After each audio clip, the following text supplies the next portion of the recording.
Went a little late starting the live stream today, but that's because I have so much to bring you this morning in real time. If you're watching or listening later, that's okay. It doesn't matter to you. You do it on your own time. I did not plan to talk about Spencer Pratt in Los Angeles and the mayoral race and what's happening out there as much as I did. I've mentioned him. We'll go back in time. We'll talk about his investigation into fire aid and the fraud that happened there.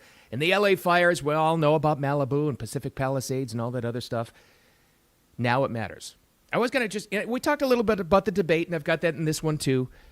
Now it matters to all of us, believe it or not. I don't live in L.A. You most likely do. I think maybe a couple of you do, but maybe you travel L.A., maybe you have some family members that are there. Now it matters to all of us, believe it or not, because the whole game has changed in so many different ways. Because now they're going after him with everything they have because he's exposing all of it. This is why it matters to all of us. Every once in a while I'll say it's like, a lot of us will say, well, I don't live in New York. Let them, listen, they voted for this crap. Let them suffer. And I get that. But there are some cities, let's be adults here and understand something. There are some cities that affect all of us no matter where you live. New York, L.A., Chicago even, D.C., the swamp. What happens in those cities does affect us, whether we want to admit it or not. What's going on in L.A., literally, pun intended from the ashes, it's unbelievable. All right, we'll get to it. We're going to take this through the entire timeline because, like I said, now it's all different. Thanks for finding Wicked Radio live stream, replay, X, YouTube, Facebook, wherever you like to get your audio. Let's get right to it because I started so late today. We have to go back in time to tell this entire story. I remember talking about this at the time. Obviously, the L.A. fires, the Malibu fire, terrible, absolutely horrendous.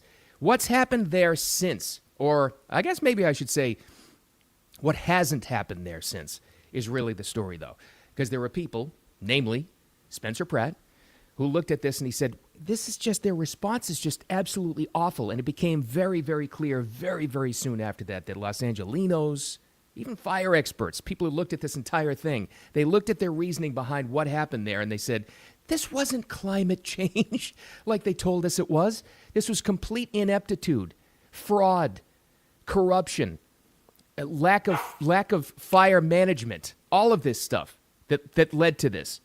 That's what led to it. They didn't clear the underbrush. The reservoirs were completely empty. The LA Fire Department was totally understaffed. And then the response after that, or lack thereof, where nobody got any help, or if they got any help whatsoever. It was delayed and insulting, and they kept telling people that they were going to get some help, and nothing happened. So that's what activated. I remember talking about it at the time. That's what happened with Spencer Pratt. And then, of course, which we always try to do, there's always some big charitable event, right? Going back to the Live Aid days, and the concerts that are supposed to raise money, and people give their hard-earned dollars towards these big benefits. Well, there was fire aid. I remember talking about fire aid at the time. All the big bands came out. They had a big thing. It was 1-800 numbers. I think 3 major networks covered it, all that stuff, right? Because we all wanted to give. We all wanted to help out those people that lost their homes, can you imagine? And then nobody got any money, and everybody started to notice. One guy that noticed was the main character in our story today, Spencer Pratt. So he did an investigation, and he used his platform, and this is how we got into this whole thing, to start asking about where's this money for this fire aid? Tens of millions of dollars were raised. Did anybody, he started talking to his neighbors, people in the community, other celebrities. Did anybody get any money? And then he launched an investigation, and then he took it to the IRS. Then he took it to the FBI. This is from January of last year with an update on where the fire aid money went. Why am I talking about this event? Because this led to the entire mayoral campaign, which may have changed politics in America forever. We got some breaking news. Look what's dropping today. I have the advanced copy of the House Judiciary Committee's report on fire aid. And the report proves what we've known all along. Fire aid raised $100 million under false pretense that it was directly helping fire victims and then misused those charitable donations to fund political activists, podcasters, and bloated nonprofit salaries and bonuses. What is he talking about? What we've all learned about since the Doge team got involved with investigating fraud. NGOs, non-government organizations that swoop in, scoop up all the money of the top, And at charitable organizations, nobody gets anything. That's exactly what happened with FireAid, a total and complete scam. So that's what got him activated. And he was so successful in that, in exposing people, very influential people started to say, you know, you've got a platform. Now you understand the fraud that's been happening in our community forever. Why don't you run for mayor? And even he says he laughed it off at first. And he said, wait a second, my home burned down. Why can't I? Why can't I do this? At least expose all of this stuff and what happened and what led to this and try to get some change. And that's how he got involved. Now, let's be honest. Did you or me or anybody else ever expect Spencer Pratt, a reality TV star from the back, to be somebody that was going to make this kind of change in how people actually run in politics? Did everybody expect that this big change would come from L.A. of all places? If you had that on your bingo card, you're like better than Nostradamus. Nobody expected this. Not me, not you, not anybody else. But he did. And then it really picked up. Started to put together some of the most amazing political ads anybody's ever seen. Using AI, some of them, but getting right to the point. Little example of that before we get to what developed yesterday. This is where Mayor Bass lives. You notice something? Or here, where Nithya Raman's $3 million mansion sits. They don't have to live in the mess they've created where you live. This is where I live. They let my home burn down. I know what the consequences of failed leadership are. That's why I'm running for mayor. For my sons and the rest of us Angelinos that want to stop these corrupt politicians from destroying our city. We are going to get the golden age of Los Angeles back. That's powerful. That's powerful. Yeah, they use real life stuff. They use some, but it's true. And this is we'll get to the point of all of the controversy about that Airstream he showed there. This is what they gave me. This is my house. That's what he said. Hold on to that for a second. Then he had another campaign, another political ad. This is where they use some AI actors, but still getting to the point. People who follow politics and people who work in campaigns and messaging and PR crisis teams and all this stuff, they're looking at this saying, it's different. The entire game has changed in how you run a campaign or how you get any messaging out. This is why I'm saying this guy has completely changed how we look at things. Here's another ad, one of the most effective ones. What does dangerous Spencer Pratt have in mind for Los Angeles? I make a living giving drug needles to unhoused individuals, and Spencer wants to put me out of the job. Spencer wants to force me to get treatment and turn my life around instead of dying on the streets. What kind of bully forces people to do things? As a busy mom, running away from the crazy drug addicts in our park is the only exercise I get. Spencer wants to get rid of them. Does he want me to be fat? A vote for Spencer. Never seen anything like that. The amazing there's a good use of AI right there, absolutely. And of course they're attacking him on that. Oh, those are AI generated. Those aren't real people. Yeah, no Sherlock, of course they are, but they get the message across. So now that starts to gain momentum, and then all of a sudden people start talking about him. And then all of a sudden it's not such a joke anymore. They're not laughing at him as much yet, but still laughing at him. So the local television stations, this is no small market. This is Los Angeles, number 2 media market we're talking about here. They start to actually give him some airtime and some interview time. This is where everything really picked up and what he says in this interview. What do you think, you're known as a reality TV star. Do you think that is, in your campaign for Los Angeles mayor to run the biggest city in California, is that a label that you embrace? Is that hurtful to your campaign, or does it help, you think?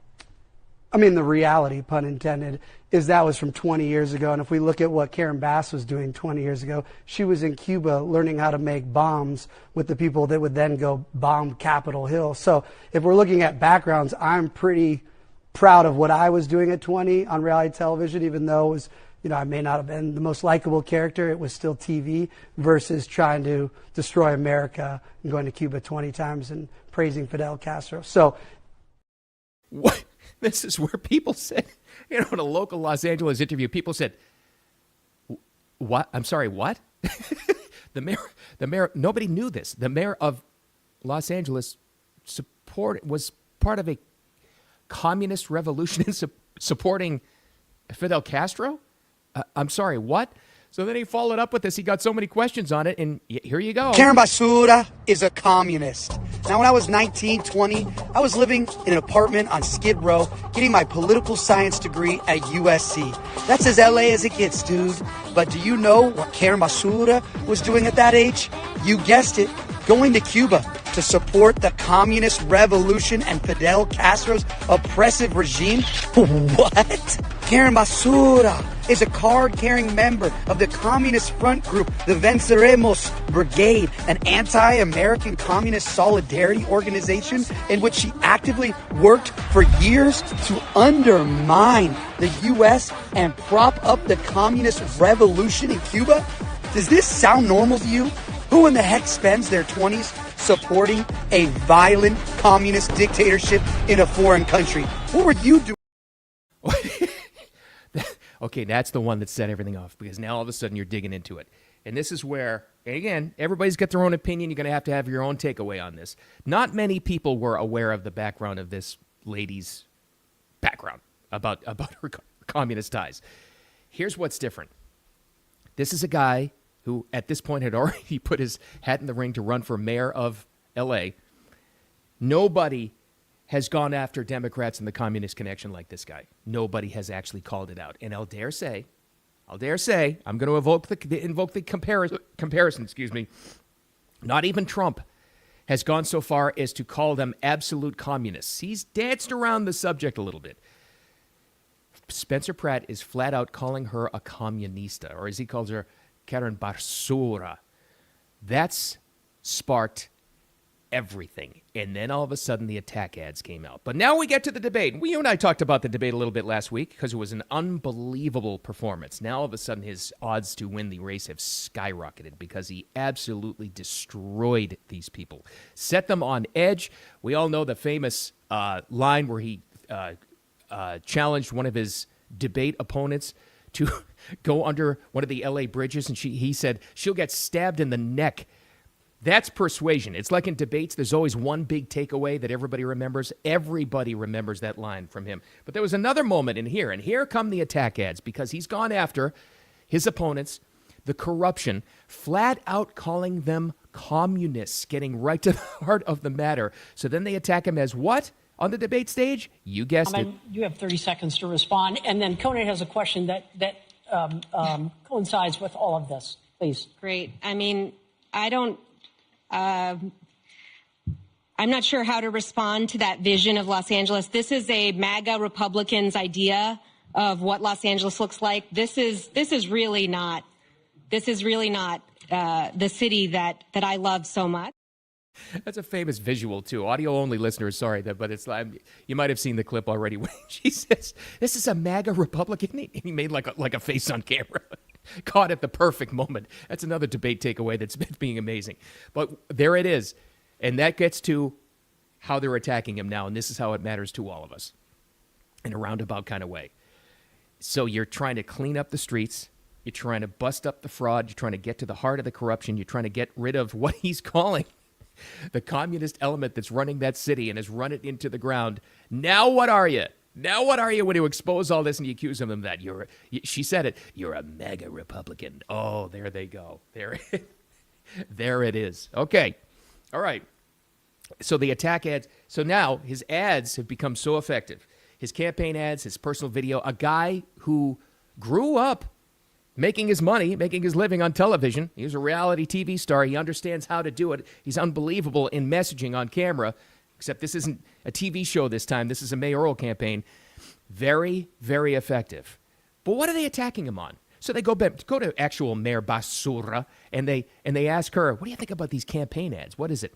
Does she talk about the effectiveness, the issues he's bringing up, the people who are affected by the homelessness and the drug addicts and the fires and the danger and the crime and the cost? Nope.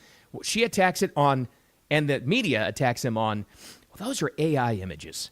So freaking what? What do you make of his campaign? And much of it now relying on AI, showing you as the Joker, showing you as Darth Vader, and sharing out other people's AI that shows that. What goes through your mind when you see that? Well, actually, I think it's a very dangerous trend. One, because it is absolutely 150% fiction. But what's worrying me now is that his social media is now taking on a violent turn. And that worries. Violent turn. Showing actual scenes, the parts that's not AI of LA that's burning and the drug use and the part, and then he mixes it in with some actors like portraying people, real Los Angelinos, and what they're actually saying about this. Does she focus on the issues? Does she focus on the incompetence or the fraud that's led to that city going right down into the dumpster? No, she focuses on, did you catch the diversion here? Catch the diversion tactic in the messaging? No, it's 100% not real. Why? Because he's using AI-assisted imagery? Is that why? And his campaign has turned violent. He's showing the violence in your city you've run into the ground. That's what he's doing. But people are catching on to it because it's incredibly effective. Now, why does it matter to all of us? Because they're going after him. The media has gone full bore after Spencer Pratt. TMZ tried to do a hit job on him yesterday. Going back to, remember that first clip I played there, or the second clip? This is where I live, in the Airstream trailer, because they distributed trailers to people whose houses burned down months after the fact, right? This is where I live. Now they're trying to catch him. They're trying to say he's lying about that. He's actually living in the Hotel Bel Air, or some other nice hotel in L.A. So they run a hit job all day long. Here's the takeaway. Chances that you and I are ever going to be faced with a hit job from TMZ are pretty slow. Not completely unbelievable to think that could happen, but still, most likely we're not going to face that. But this guy's in public life, and he has. So what does he do? Most traditional politicians get their PR team and they have him reach out and they release some new imagery and they release statements and crisis statements. No, he calls up TMZ and he says, you want to talk about this? Let's talk about it. Put me on the air. I'll talk with you. I'm on my phone right now. Let's settle this right now. That's another thing that's changed. That's changed the game forever. And this is what he did, and he handled it perfectly. So remember, the hit job is all day long, TMZ ran with the story that he's lying about where he lives. He lives in a 4-star, 5-star hotel. He's not living in that Airstream. So he calls them up, they put him on the air, and this is how he campaign ad certainly made it seem that you were living in that trailer. It was a high point of the commercial, but you're at the Hotel Bel Air. So kind of undo that for us. No, to be clear, that is where, excuse me, that is where I live. That's where Karen Bass, Mayor Bass, burned down my house. That is where I will live until I have a new house. The Airstream is a temporary facility. A hotel is a temporary facility. Where my kids are in Santa Barbara right now is a temporary housing. This is where I live. This is where they burned my house down. So this semantics or the nuance of this is the consequences of their failed leadership. And again, I don't live at the Hotel Bel Air. I don't live in the Airstream. I don't live in the Santa Barbara. I don't have a house. They burned it down. That is why I got into this race, because of these people that will burn your house down and act like it's no problem. So this idea that anyone's like, oh, he's at a hotel. I'm at a hotel because these psychopaths are messaging me every day. They're going to kill me because Nithya Raman is calling me a fascist because I don't want people to have their kids next to drug addicts at the park or stepping in human poop when you get your matcha. I have common sense. That's not fascism. So these psychos here, I'm a fascist. And then they literally, like, if you would like to see the death threats, I can send them all offline where people are. So he's living in, oh, God, oh, forgive him. Oh, man, the ultimate crime. This is a dad with 2 kids, so it's a family of 4 that has decided to not live in the Airstream anymore, because they tried it, not live in the Airstream that they gave him months after his house burned down because of incompetence, and he moved into a Hotel Bel Air for security and for a place they can live. And this is what they're basing their attack job on him, the hit job on him? Really? So he calls him up and he says, oh, we'll talk about this. Let me straighten it out right now. I've never seen, I've been following media for decades. I've never seen an attempted political hit job. And come on. This is exactly what this was. This is what, he's rising in the polls. We need, call Harvey Levin at TMZ, go after him, run the story about, is he really living in that Airstream trailer? I have never seen an attempted hit job through the media, through politics or anything backfire so badly as what TMZ went through yesterday. Why? Well, first of all, because they're making a ridiculous point and it didn't really work. And then he calls him up and he says, put me on the air. I'm going to tell you exactly what's going on here. Why do I say everything's changed? Why? Because we haven't quite seen anything like this. Who does that remind you of? On a hit job, Think about it. Yeah, I'll invoke his name. I'll make the comparison. Who else do you think, if there was a major hit job taken out on you, would call him up directly and say, let's talk about it, put me on the air? It'd be great ratings for you, and I'll destroy you on the air. Who? Can you think of anybody? Huh? Yes, I'm going to say it. That's very Trump-like. Very much so. But not even Trump went so far as to call them out by name and go into the history of what they are and call them communists. I mean, this is a complete total game changer. And he even said, here's another point about how he pushed back on the TMZ hit job yesterday. Told them directly, you know why I have to be in a different hotel with my family of 4? Because of the death threats I get, because you and all your Democrat commie friends have called me a fascist. It's the same old game what they do. You try to bust up when you're over the target with fraud and corruption and crime and incompetence. When you're over the target, what do they do and what do they call you? You heard it in the clip in the debate. They call you a fascist. Oh, that's the worst possible thing in the world, right? Because once they call you a fascist, it revs up all the lunatics out there, all the crazies. We've seen this with Trump. Now we've seen it with Spencer Pratt, who want to kill you because they think you're justified once they call you a fascist. That's why you always hear Democrats always call anybody they disagree with a fascist. That's why they do it, so that somebody, some lunatic on the street, can take you out for them. That's why they do it. He called them up, pushed them back, gave them facts. I've never seen anybody push back in the media like this, even with Trump. I've never seen it. Why do I say the game has changed? His campaign ads, his pushback, his messaging, the balls to actually call them what they are, and going into, guys, still laughing at that, at Karen Bass's communist ties, not socialist, not far left wing. He's calling her flat out a comunista. To be able to do that is cutting right through it. The game has changed now forever for anybody running for political office. That's the first thing. But for you, me, and everybody else that this is happening in LA, why does it matter? Why does this matter to us? Guys, it matters because it's Los Angeles. It's a major media market. That's why. This is a big if, I don't know if the guy's going to win. I have absolutely no idea.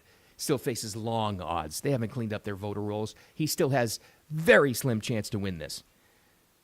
But there's progress made already with this because no one's putting up with it anymore. If he has even a chance of winning that mayoral race in Los Angeles, California, that has changed the game for everybody in your state, in your county, in your city, wherever you live. You know what I'm saying? Because it's not going to be, Spencer Pratt is just the first to come out of the woodwork like this. There's going to be plenty of other people.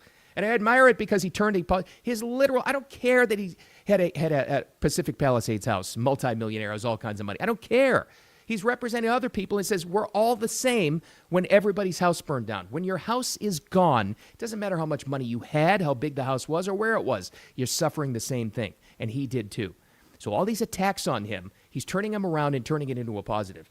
The game has changed with this guy. Is he going to win? No, long odds. I'd love to see it happen. You know, none of us can vote in it, but I would love to see it happen. But it's probably not going to, but that's okay because there's still a win to be had in this. Everything has changed, and it does affect us. Where it goes from. So here's what you can expect. More media attempted hit jobs that he'll probably push back on, and it'll backfire on them and make them even more popular. I don't know. Unbelievable messaging on this in every possible way. Good for him. So we'll see. That's the takeaway. And you know what? That's another good lesson for all of us too. If you're facing a hit job in any level, it's probably not going to be TMZ. Maybe it's just a hit job on a personal level. Go right back at the person. Don't hide and don't try to weasel out of it. It's a good lesson for all of us. All right. Make it a wicked awesome Thursday. Let's get out of here. I don't know what's coming up in the news tomorrow. Maybe Trump's China trip, maybe something else, maybe something in entertainment. I have no idea. What's going on? We'll talk about it.